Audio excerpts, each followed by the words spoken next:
मुलतवी प्रस्ताव आलोचन केवल बीजेपी सरकार एवं बीजेपी मंत्री बीजेपी एमएलए माने विजु जनता दल सरकार यह करथिले विजु जनता दल सरकार से करथिले तांको समय एक कथा होइतिला निजे किछि काम करिया को प्रस्तुत नुहंते निजे कोनोसी मद माफिया ऊपर एक्शन ना को प्रस्तुत नुहंते मद भाटी भांगिया को प्रस्तुत नुहंती कि निजे मंत्री नैतिकता दृष्टि इस्तीफा देवा को प्रस्तुत नुहंती विजु जनता दल सरकार कौन करथिला से कथा को आलोचना करी 5 वर्ष चलिया चेष्टा करछंती ना बदलेबे रंग बदलेबे पट परिवर्तन करेंगे ये से चलिए किंतु साधारण लोकों साधारण लोक जे आज विषाक्त मद पीकी मेडिकल छटपट होती कौन कथा कहूना मद केमी बंद करेंगे देशी मद बंद करेंगे एवं जो मद माफिया मैंने अच्छा केमी एक्शन ने कथा करूना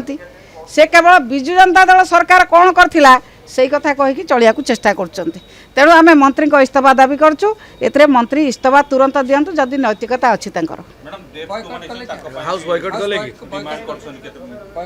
जो माने डेथ करछंती तांको घर को मंत्री गले नाही तांको परिवार को भेटिले नाही तांको कोनसी आश्वासन देले नाही किंतु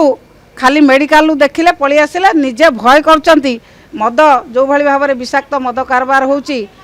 से भाव में साधारण लोक एत उत्तक्त अच्छा मंत्री गाँ गंडा को जाको डरुंच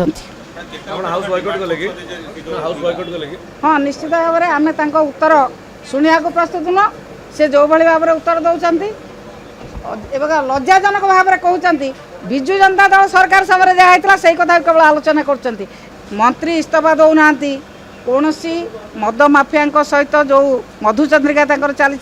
किसी एक्शन नि जाऊना तेणु आम मंत्री उत्तर को बॉयकट करूँ हाउस रु आम आज समस्त विधायक बॉयकट करूँ उत्तर।